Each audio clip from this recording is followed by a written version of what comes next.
ஏன் திடீர் மனமாற்றம்? இந்த மாதிரி ஒரு அற்புதமான அருமையான நிகழ்ச்சியை இதுக்கு முன்னாடி நீங்க பார்த்திருக்கவே முடியாது. நம்ம தொலைக்காட்சியில மட்டும் உங்களுக்காக சிறப்பா ஒளிபரப்பு பண்ணிக்கிட்டு இருக்கோம். இத பார்த்து ரசிங்க. ஷின்சான், நீ பெரியவன் ஆனதுக்கு அப்புறம் எப்படி இருக்கணும் தெரியுமா? பெத்தவங்களை பார்த்துதான் குழந்தைங்க வளரணும்னு எந்த அவசியமும் கிடையாது. என்ன இவன் இப்படி சொல்றான்? அது இருக்கட்டும், அப்படி நாம என்னதான் பண்ணிக்கிட்டு இருக்கோம்? மிஞ்சி மிஞ்சி போனா என்ன பண்ண போறோம்? ஃப்ரெண்ட்ஸ் கூட போன்ல பேசுவோம், ஃப்ரெண்ட்ஸ் நேர்ல போய் பாப்போம், ஹோட்டல்ல போய் சாப்பிடுவோம், கடையில திங்ஸ் எல்லாம் வாங்குவோம், அப்புறம் தேவையில்லாம செலவு பண்ணுவோம். ஆமா ஆமா ஷின்சான், நீ சொல்றது ரொம்ப கரெக்ட். ஏய், நீ எதுக்கு தேவையில்லாம இதுல மூக்க நுழைக்கிற? ஓகே, நான் கிளம்பிட்டேன். நாம செய்யறதெல்லாம் பார்த்துதான் ஷின்சானும் வளருவான். அப்ப நாம சரியான விஷயத்த மட்டும் தான் செய்யணும். அப்பதான் அவன் நல்லபடியா வளருவான்.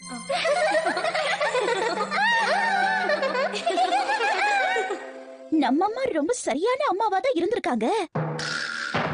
ஆனா அப்பா ரொம்ப கோபக்கார அப்பாவா இருந்திருக்காரு. எங்க அம்மா எவ்வளவு ஒரு உழைப்பாளியா இருந்திருக்காங்க. ஆனா எங்க அப்பா கண்டிப்பானவராவும் ரொம்ப கோபக்காரராவும் இருந்திருக்காரு. இது கொஞ்சம் கூட நியாயம் இல்ல. பாவம், அவங்க எவ்வளவு கஷ்டப்பட்டிருப்பாங்க. எங்களை வளர்க்கறதுக்காக அவங்க ஒவ்வொரு நாளும் எவ்வளவு கடினமா உழைச்சிருப்பாங்க. நானும் அவங்கள மாதிரியே ஒரு நல்ல அம்மாவா இருக்க வேண்டாமா? இவ்வளவு நாள் நான் அதை பத்தி எல்லாம் யோசிக்காம எவ்வளவு நேரத்தை வேஸ்ட் பண்ணிருக்கேன். இனிமே நான் ஒரு நொடி கூட வேஸ்ட் பண்ண போறது இல்ல. கொஞ்சம் ஓவரா தான் பேசிட்டோமோ?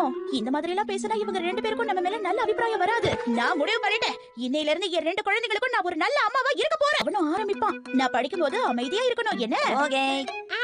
ஹிமாவரி, அம்மா புக் படிச்சிட்டு இருக்காங்கல்ல, கையா முய்யான்னு கத்தி தொந்தரவு பண்ண கூடாது. என்ன புரிஞ்சுதா? நீங்க படிங்கமா, நான் இதுக்கு பேரு தான் ஜெனரல் நாலேஜோ? இல்ல இல்ல, அப்படி இல்ல இல்ல. படிக்கிறது கொஞ்சம் பெரிய பிரச்சனையா தான் இருக்கும் போல இருக்கு. அதனால என்ன பண்ணலாம்னா,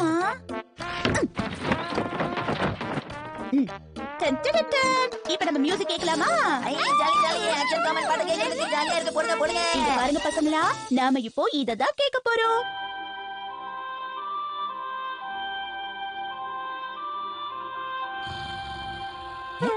எங்களை கேட்க சொல்லிட்டு நீங்க தூங்கிட்டு இருக்கீங்களா? இல்ல இல்ல, இதுவும் சரியா வர மாட்டேங்குதே. வேற என்னதான் நம்ம பண்ணலாம்? நாம இப்போ பெயிண்ட் பண்ண ஆரம்பிக்கலாமா? போச்சு, இத பண்ணா உங்க தூக்கம் எல்லாம் ஓடி போயிரும் இல்லையா? வாய மூடு. ஓகே, தோட்டத்துல இருக்கிற பூக்களை போய் வரையலாமா? தோட்டம்னு ஏதோ சொன்னீங்க, ஆனா இங்க எதுவுமே இல்லையே. அப்பனா இது எப்படி? இது நல்ல கலரா இருக்குல்ல, வரீங்க. இத வச்சு நம்ம பெருசா என்ன பண்ண முடியும்னு யோசனை பண்ணுவோம். சரி, அப்ப இதையாவது வரீங்க. ரொம்ப மலிவான விலையில வாங்கிட்டு வந்திருக்கீங்க, பிரயோஜனமா இருக்கும். அத எதுக்காக நீ ஃப்ரிட்ஜ்ல இருந்து வெளியில எடுத்துட்டு வந்த? அத ஃப்ரிட்ஜ்ல இருந்து வெளியில எடுத்தா சீக்கிரமா கெட்டு போயிடும் ஷின்சான். அப்ப சரி, அதை விடுங்க. இது ஓகேவான்னு பாருங்க. இது ரொம்ப அழகா இருக்கு. என்ன இப்படி மாறிட்டாங்க? ஓ அம்மா, நீங்க அப்படியே கேரக்டரோட ஒன்றி போயிட்டீங்கம்மா. அப்படியா? நாங்கெல்லாம் அப்படிதானே. ஒரு நல்ல ஓவியத்துக்கு தேவை நல்ல கவனம். எந்த கடையில விக்குதுமா? கவனம் ஷின்சான், கவனமா இருந்தாதான் வரைய முடியும். ஓ அதுவா? நாம வரைய போற பொருளை நம்ம மனசுக்குள்ள நல்லா பதிச்சுக்கணும். அப்பதான் அதை நம்மளால அழகா வரைய முடியும் ஷின்சான். அப்படின்னா இருக்கிறதுலே ஒரு கஷ்டமான விஷயத்தை கற்பனை பண்ணிப்போம்.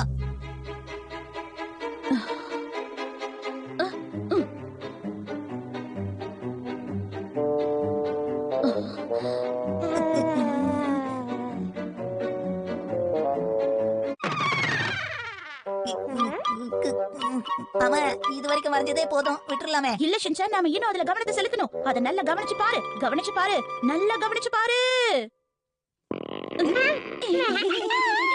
இது ஸ்நாக்ஸ் டைம். சிறிய இடைவேளைக்கு பிறகு நிகழ்ச்சி தொடங்குது. ஆஹா, அற்புதம். நம்ம நேயர்கள் எல்லாரும் நீங்க சொன்ன மாதிரி செய்யறது ரொம்ப கஷ்டமான விஷயம் இல்லாம அப்படின்னு சொல்லாத ஷின்சான். நாளையில இருந்து கண்டிப்பா நான் செய்வேன்.